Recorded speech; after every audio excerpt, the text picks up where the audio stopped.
Poštovani navijači Dinama sa sjeverne tribine Maksimirskog stadiona, molimo vas, nemojte upotrebljavati pirotehniku. Hvala vam na razumijevanju.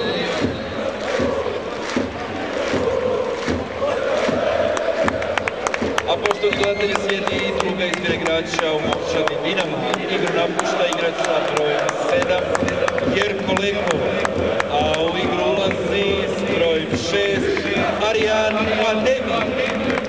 Igra se 59. minuta utakmice.